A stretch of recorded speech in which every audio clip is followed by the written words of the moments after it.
Welcome to the Dirty Heifers podcast, soap making, small business, and so much more. Let's get dirty. Welcome back to the Dirty Heifers podcast, where business meets bubbles and a whole lot of laughs. I'm Margaret from Warm and Fuzzy Soapery, here with my fabulous co-hosts, Jessie from Country Lather Soapworks and Shauna from Bawana Bath & Body. Today we're talking about one of the most magical and most stressful times of the year for small business owners, the holiday season. Here's the thing. For soap makers, Christmas doesn't start in December. It starts about yesterday.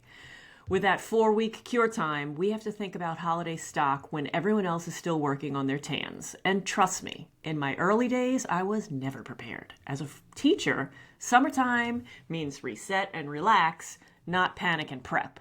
I learned the hard way that if you wait until pumpkin spice season to start making your holiday soap, you're already behind. But before we dive in, here's a big shout out to Wholesale Supplies Plus for sponsoring today's episode.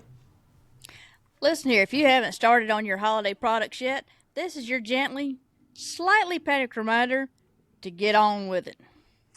Your holiday launch is in just a few weeks, and your fall launch, that was yesterday. Lucky for you, Wholesale Supplies Plus has everything you need to get started. Seasonal scents, all the sparkle, and even holiday-themed molds that'll make your soaps look like they belong in Santa's workshop. They even offer you the gift of free shipping. Whether you're making a pumpkin spice dream or a candy cane perfection, they've got you covered. And because you're one of our favorite heifers, you get 15% off with code DIRTY15. You can save while you stock up. So, put down the iced coffee and pick up your planner. Head to wholesalesupplisplus.com, use code DIRTY15, and get those holiday products rolling.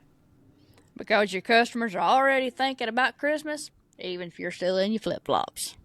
And now it is time for our word of the week. Okay? Now, Jessie's too eager for this. This one is a Danish word. Okay? So, is it filled with cream cheese? that'd be nice. Oh boy.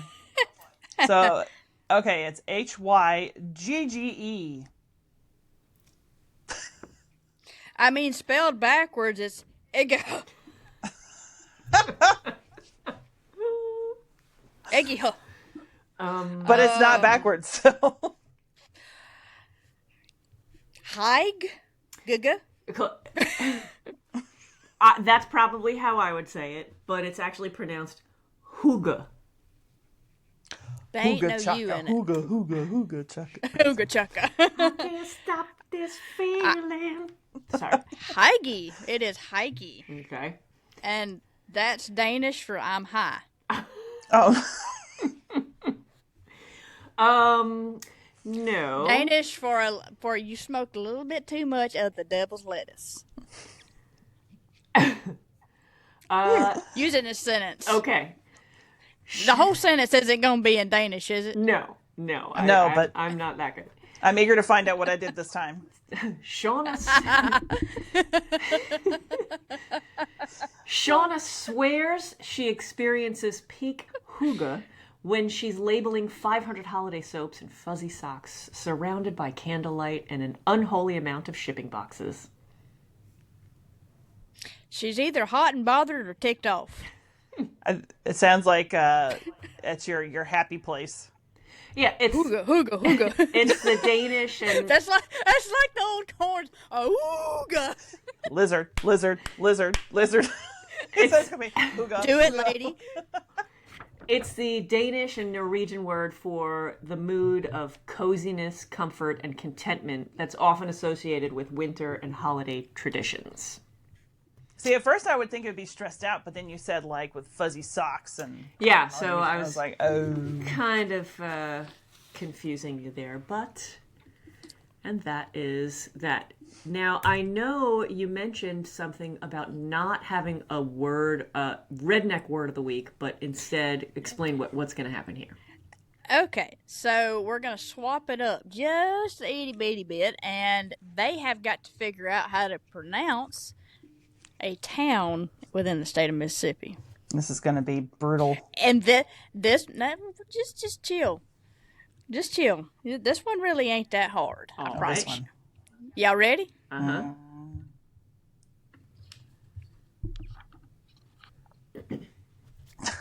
All right. It looks very easy. I'm looking at it. Let me spell it out first. PASS, separate word, CHRISTIAN. I'm going to assume it says pass Christian. But no, of course not. Is it like pass Christian or something like that? Nope. I'm going to... Pass Christian? I know there's letters missing, whatever. Yeah, it's... Actually, every letter is individually pronounced. So, PASS, Christian? Pronounce every honking letter. Christian. Pass Christian. Pass Christian, okay. All We were right. close. We were sort of. But, as with all things Southern and Mississippi, we do not say pass Christian the whole thing. We say the pass. No. I thought you were saying we were going to say like the Pastian or something. Yeah. No, it's just the pass. That's kind of like, well, no, hang on. That's a whole, nope, I'm going to hold that one away for another day. Oh, you almost slipped up. I almost slipped up, but yeah, it's pass Christian. And if you're just referring to it and you're a local, it's just the pass. I kind of like this idea because we have a lot of crazy sounding towns here on Long Island. And then Shauna has like crazy towns like, Bird in Hand and, well, that kind of weird. Wait, hang on. You've got one called Intercourse, right? Yeah. Bird in Hand and Intercourse and Blue Ball. And, well, I mean. and these are all in Amish country, hilariously. So there's t-shirts that say like, yeah, you sent me Paradise. a keychain. It says Paradise somewhere between, somewhere between Intercourse and Blue Ball. It's called Paradise. Mm-hmm. Yeah. All right. Those are actual t-shirts with an Amish boogie on it. That's what she said. Mm-hmm. Well, the Amish typically do have like 11 kids, so I mean, This is true. They would have. There ain't but one way to get one. It's because they don't have electricity. I'm just kidding. No.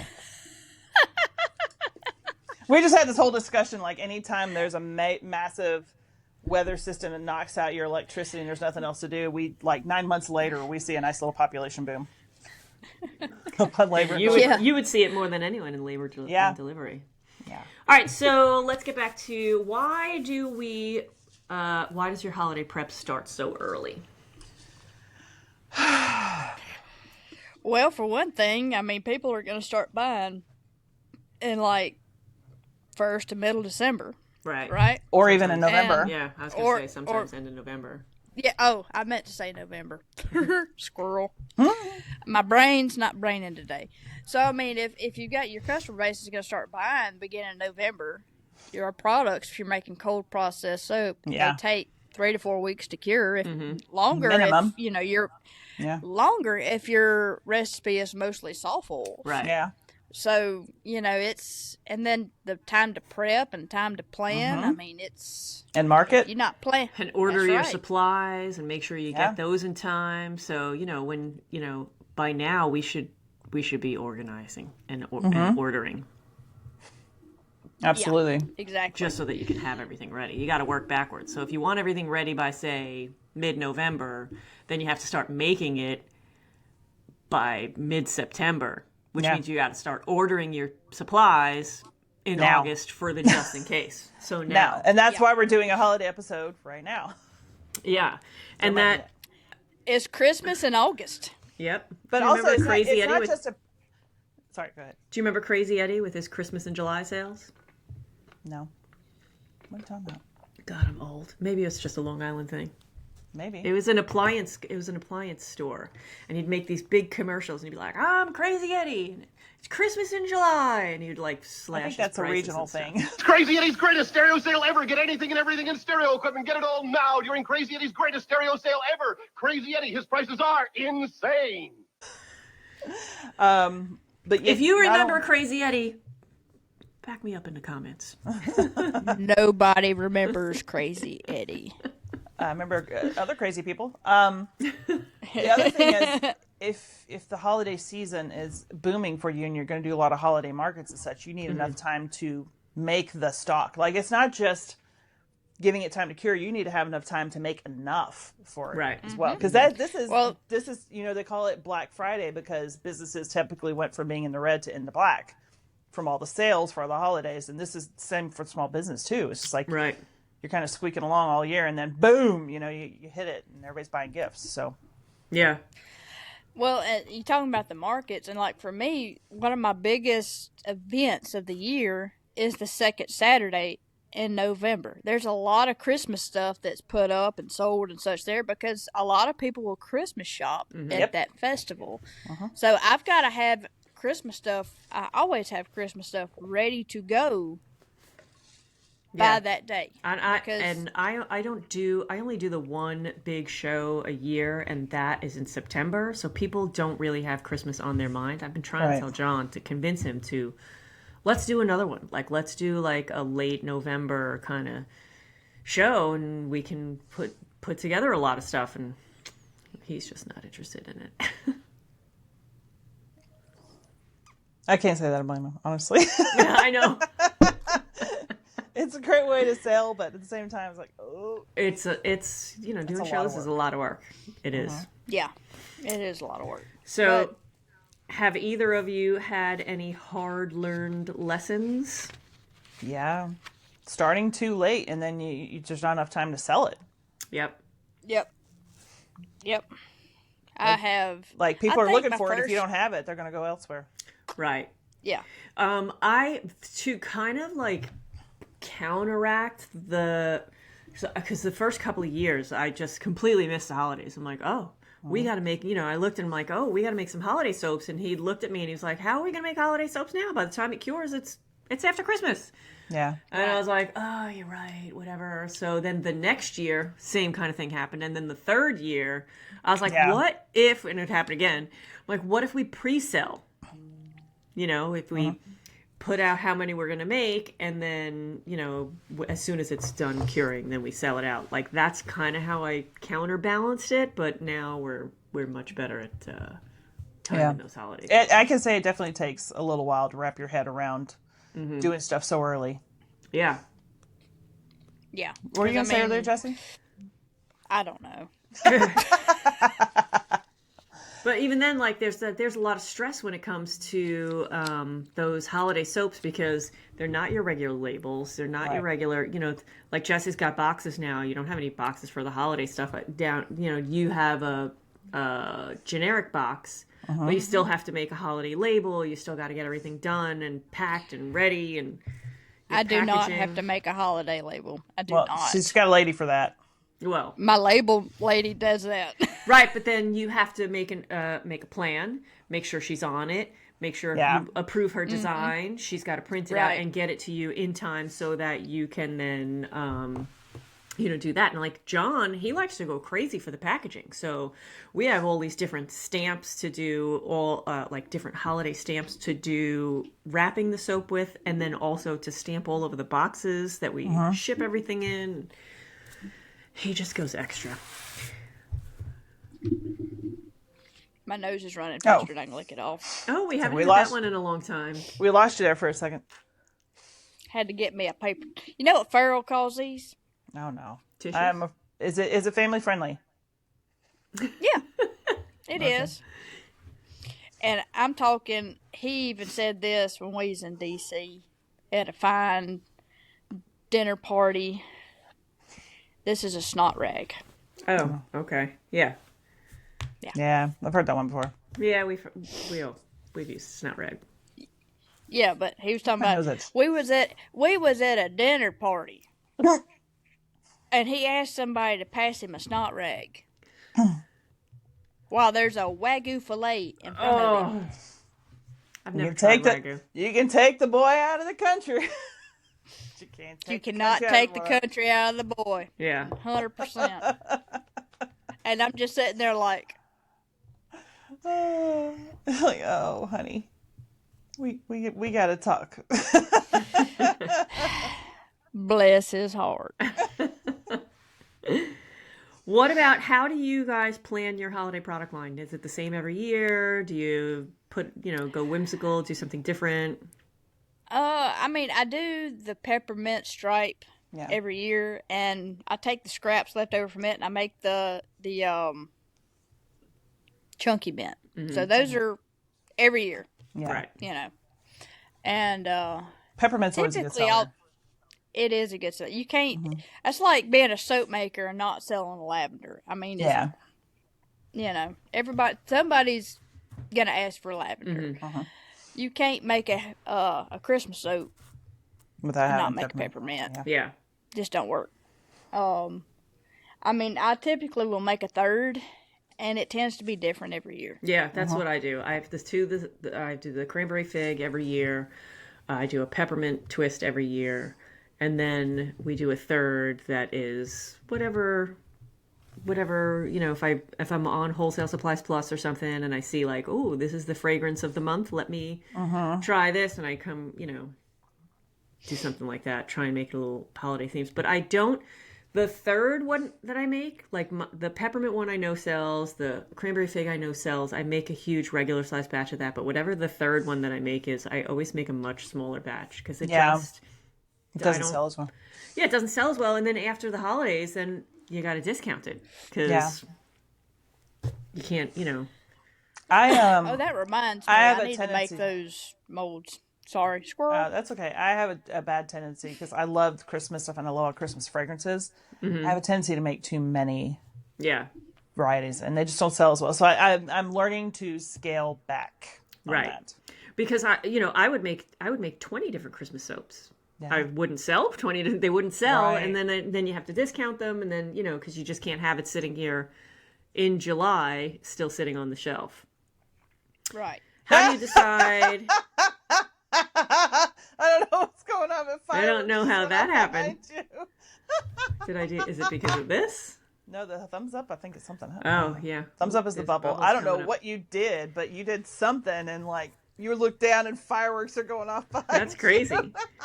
I'm sitting here looking like I'm gonna check out WSP to see what kind of fragrances they Christmas fragrances they got, and I look up and Margaret's got freaking fireworks going off around her. I have no idea. She's special. Don't be jelly. Do it, lady. How do you decide your scents, your colors, your themes? Like, what do you? Scents, I think, is mainly whatever I would like to use, honestly. Especially if, if it's left over afterward and you have to use it. Yeah, that's true. But a lot of, things that, are popular. Like we said, everybody loves peppermint around the holidays. Yeah. And then most of my coloring and styling goes around the fragrance itself, like what makes sense with it. Yeah. John does the majority of our ordering, and the sad thing is he has no sense of smell. So he relies heavily on the description of the fragrances. Right. And if it sounds like it's something good, he picks it up, and then he'll just give it to me and not tell me what it is, and I smell it and I'm like, oh, maybe I guess it should get, whatever. He has whole color schemes in his head and all that kind of stuff. So sometimes we use a stamp, sometimes we put embeds in, like I've done Christmas trees and all sorts of stuff like that. I'm looking right now and I see something kind of perked my interest. Sugar plum. Oh yeah. It's an essential oil fragrance oil blend. Yeah. They have a lot of those. So what does give me the fragrance notes? Like, what does the description say? It says, a fresh sweetened plum sprinkled with orange zest. What's a cloudberry? It's just a berry. I can't. Cloudberry, vanilla, and sugared musk. I do like a musk. Mm-hmm. Let's see. And then you also have to be careful because I love a cinnamon fragrance, but you don't want to put a cinnamon fragrance in your soap. Most of the time, they're not skin safe unless it's some kind of a blend. Like a lot of the the things will, if you look on Wholesale Supplies Plus, it'll tell you skin safe, the usage, and all that kind of stuff. And I haven't found anything that's just cinnamon fragrance that's skin safe. It's got to be some kind of a blend. It's got to be a blend every single time. Yeah. Yeah. And that's why I don't know if you guys remember years ago there was that 5-minute crafts where they took melt and pour soap and they put like regular cinnamon fragrance oil that was like something that was meant for potpourri candles or something. Yeah. And then they put cinnamon in the soap and it's like, oh no, like someone is going to be hurting if they use this soap. Well, actually, we're just planning. He was just saying now because we have very few candles in stock, and he's like, "What are we doing this year in the line of candles?" And I'm like, "That's where I can get my cinnamon fragrance, because that's something I started naming all these fragrances, and he's like, "How many freaking candles do you want to make?" I'm like, "Well, you need to have these 5 for year round. You got, you want to do the holiday ones." I go. He's like, "So I'm Berserk. making, Oh, so we want to make like 200 candles?" Yeah. Yeah, I do. I want to have 200 candles, but then again, do it, John. Do it, lady. How do you buy your holiday stuff in bulk? In the past, I have, and I'm backing off on that. Yeah, you got burned. I typically will buy like an 18-ounce bottle. Yeah. I mean, granted, I make big batches. Your 50. Where are you finding 18-ounce bottles? Well, 16-ounce bottles. 16-ounce, whatever. How much fragrance do you typically put in like a 50-pound batch? Your 50-pound mold. Well, it depends on the fragrance, the usage rate. Yeah, give me a range. 16 ounces. Yeah. It's typically about that. Well, I use less than that because mine is only like 33 ounces. But a lot of times I'm not making a big 33, not at 33 ounces, 33 pounds. You're not making the big 33? Yeah, I'm not making the big 33 pounds of holiday soap because it just doesn't sell that. Especially if I want to order for more than one variety of the soaps. So I'll do a much smaller batch. So I can get away with like a 4-ounce bottle and make a smaller batch of something. Because if you buy the big, if I buy 16 ounces, then I'm not going to make it later on. I mean, I will order typically I will order, 32 ounces of the peppermint because I'm going to make. Because you're making so much of it. Yeah. But whatever other fragrance I make, I'll just order a 16-ounce bottle of it because I'll make 50 pounds of it and that's it. Right. So. And then do you keep track of what you sold last year so that you know how much to make this year? I mean, the past couple of years I've made the same amount. Yeah. Same. It's really hard too. Like some years go better than others, and then you're afraid if you don't make enough that people are, you're going to miss out. But then if you make too much, then you have leftover. It's really hard to figure out what to do. Yeah. Got a little FOMO. How about how do you do your marketing and your launch for it? Do you really build up the hype and have teasers and promotional videos and pre-orders and early bird do you do anything like that? Early bird discounts or anything like that? I'll typically send out an email, be like, "Hey, this is gonna drop this day. Get ready. Use this promo code," and I'll offer like a friggin' 20% discount or something like that. But do you put like a time limit on it? 20% discount until November 15th, and then after that it's full price. Yeah. I often around Black Friday, I have that weekend. I'll have sales because everybody's shopping. So. Yeah. And then if there's anything left over, after the fact, you don't want to hang on to it, so discount it even more, try to get rid of it, get it off the shelf. Yeah. I feel like a lot of people just wait for that, though. Some do, yeah.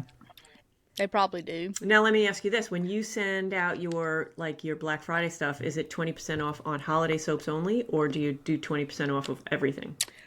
I'll typically do, 20 to 25% off of the Christmas soaps. And that's if I drop them before Black Friday. Right. But typically on Black Friday, I'll have like a site-wide 25% off, like all of it. Yeah. You know, to encourage, you know, Same. Christmas soaps. Here, get some of these too. Right. Because people buy gifts that are year-round stuff too. Yeah. Yeah. Yeah, definitely. Exactly. And what do you do as far as self-care for yourself? Like self-care for yourself, duh. Self-care during Margaret is a dorkfish. during that holiday rush. Like, how do you keep yourself sane?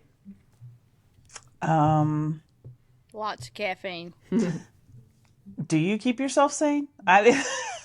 I just keep reminding myself this is good. We this just is good, this roll is good. with the insanity. And then as it gets closer to Christmas, it kind of dies down a little. So yeah, whenever I have like a big site-wide sale like that, I double check my inventory on the website to make sure that everything's good. And like, let's say I throw up, I don't know, 100 bars of something, and then I'm getting order after order after order after order. I panic. I'm like, oh my God, I'm gonna run out. I can't run out because the website is not going to sell more than what I have. Right. But I always have that panic, like I'm going to run out. I'm not going to have enough. People are going to be disappointed. I totally panic about that. So I check my inventory repeatedly during any kind of big sale. I'm not worried about running out as much as I'm worried about my count was wrong, or there's going to be a glitch somewhere. Yeah. I've had that happen. Yeah. Yikes. What about, I gotta, set yourself some realistic goals as well, right? Of overcommitting and then you gotta kind of have to remember that this is the holiday season. So you have to enjoy it for yourself. We also pack like, just to keep it a little bit light, I go to BJ's, which is, like a Costco's. I don't know why it's called BJ's, but anyway. I don't know, but it's hilarious. It is hilarious. And you can't just look up BJ's on Google. You have to BJ's warehouse. But I'll buy like a big thing of some kind of candy, whether it be peppermints or some kind of like whatever that they have. And we put that in with each order with a little, sometimes I do hot chocolate, things like that. That's fun. With every order. And so that kind of keeps it light for me, like, yay. I haven't done that, but I might do that this year. That sounds like fun. Yeah, it's a cute idea. Get them little midget candy canes. Yeah. Even though they all break.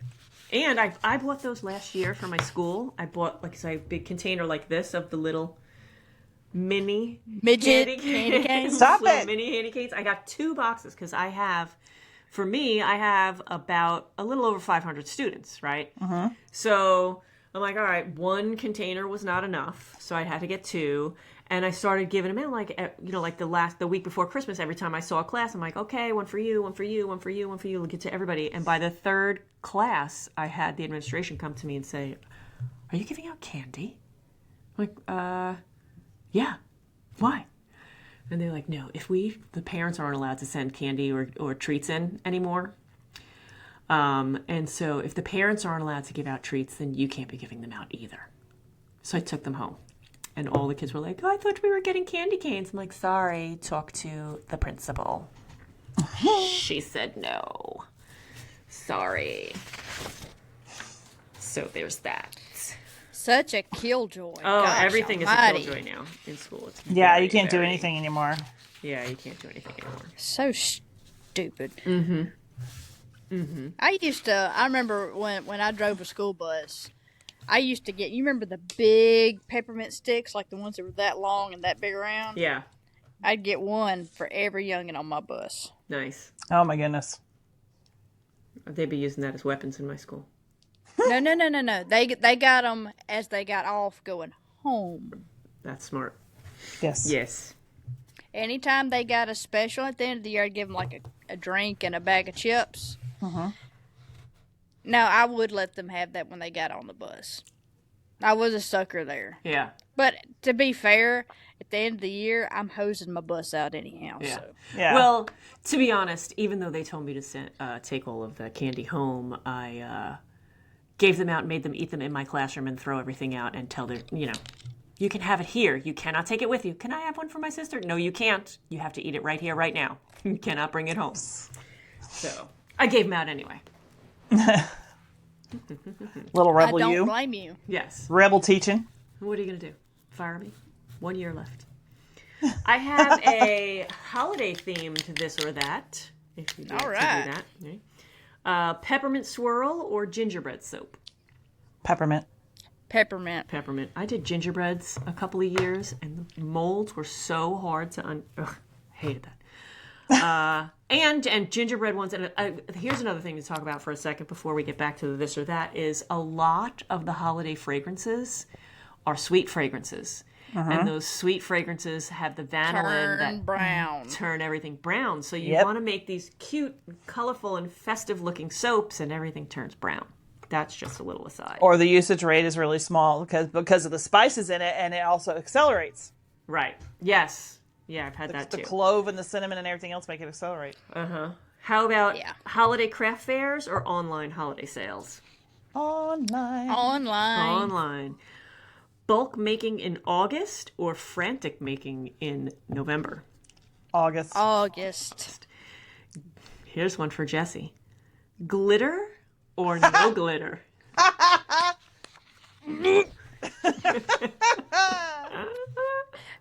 Glitter is crafters' herpes. Once you got it, you can't get rid of it. Finding it for years.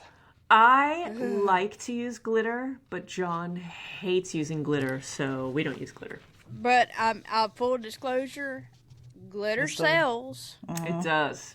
Glitter sells. I typically will do a glitter soap around Christmas. Now, So she'll I'll grit be her teeth honest the with entire time.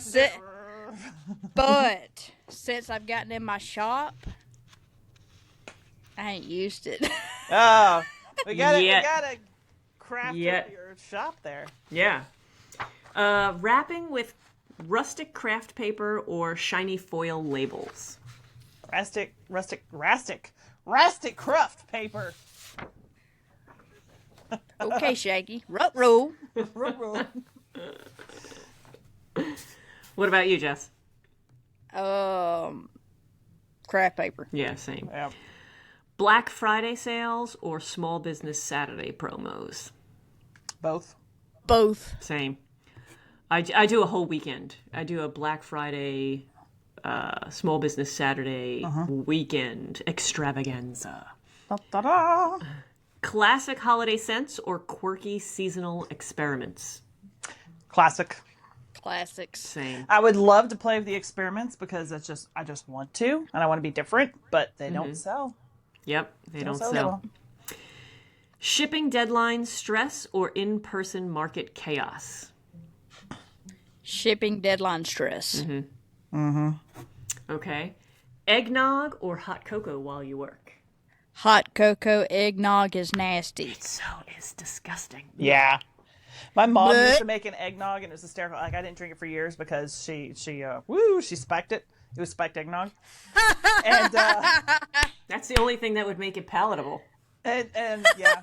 And one year I finally drank it, and I was like, "Oh my gosh, Mom, how much did you put in this?" She just laughed at me. She put a whole fifth of Captain Morgan up in it. I probably was in Captain Morgan. It was probably the cheap stuff too, which made it worse. But woo, man, it was like, my sinuses are cleared out. I'm gonna go to bed. Your nose was running faster than you could lick it off when you got done with it. Something was running. Anyway. All right, last one. A holiday playlist on repeat or totally silenced to stay sane? Oh, holiday playlist, Holiday man. playlist. I start Absolutely. my Christmas music as soon as it comes on the radio, and that drives John insane. But No, Listen, it's we gotta, have- it's got to be Thanksgiving. Yeah. We It's gotta have be Thanksgiving. We have this, and now I just found out our credit card is now going to start providing this. But we have Apple Music, like the Nice. subscription to Apple Music, so you can play whatever you want, whenever you want. Oh, you can pull up any playlist. Oh yeah. nice. I love a good Christmas songs, especially the classic ones. Those new ones that yeah. they have now. Yeah, You know. No, I don't want you to redo my songs. Just give me the old ones. So if you have, if anybody has Sirius XM, there's they always bring up this Holiday Traditions channel, oh yeah, and that's the my one favorite. I listen to. Like if you get the pop versions, and Yeah, they're terrible. But what I like about Sirius is there's like 10 different holiday channels. Yeah. So, Feliz Navidad channel, too. You do different languages. I don't like Feliz Navidad. That irritates Well, the listen. absolute crap out of me. Listen, after that C-section in the middle of the night last night, I don't want to hear Jitterbug again for probably about 10 years. Well, that's why I kind of laughed when I said on repeat. But that's a playlist, not a play, not just one single song So repeated. the listeners don't know what happened. I was in a C-section in the middle of the night, and the surgeon put on what she thought was an 80s playlist, but it turned out to just be Jitterbug over and over. You know, the Wake Me Up Before You Go song? Over Wake me and up over before and you go, over and over, and it was loud too. And I had a headache because it was the middle of the night. And I'm like, I am going to murder somebody. I am going to take your phone and throw it out this freaking operating room. The Dr. Heifer was having intrusive thoughts of homicide. I was. The best part was at the very end of the case, she asked the patient, "Did you enjoy that?" The patient was like, "No." I was like, "Thank you very much." It was good for me. Was it good for you? No. I probably should have picked up the phone and stopped it, but other people in the room thought it was hilarious. I was like, okay, well. Shauna picks up the phone, just yeets it across the operating room. Out of the because I stand right by next to the door. I could have just thrown it out of there. Like The phone just smashes up against the wall. Well, the operating room's contaminated now. Wake me up before you go. The patient was already awake, you know. Anyway, just kidding. So that's why I don't want to hear that song for quite a while. Wake me up before you go.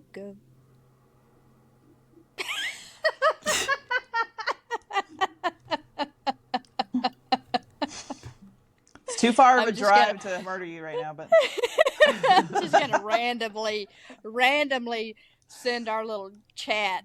Wake me up before you go. When she's driving. Wizard. No. Shauna has left the chat. So do we have any more tips or tricks for preparing for holiday season? Y'all figuring out? I think the biggest one is just get started now. Yeah. You know? Get started now. You ladies got any bath bombs planned for special holiday bath bombs? Yeah, I still do those. Yeah. I do Christmas tree ones, and then one year I did light bulb shaped ones, and I painted them and everything, and sold them as a set, like 3 different fragrances and such. Cute. Yeah, I think I'm probably gonna do some. Yeah. Do it, lady. Do it, lady. Yeah. All the time. Yeah. Crunching some numbers. Do it, lady. It's the holidays. Is he ever going to finish that budget? Yeah. I haven't watched enough to know that. Did you watch the latest episode? I think it was the latest episode With where fire alarm episode? with the fire alarm. Is it It's in episodes. Yeah, they've got it. It's in episodes from start to now. Mm-hmm. You can watch it progress. Okay. Somebody's I gonna thought it was pick that videos. up, and that'll be the new Office. Yeah, I think so. I mean, you know, stranger things have happened. Yeah. Yeah. Super Troopers. Wake me up before you go. Actually, I knock you out before we operate. So.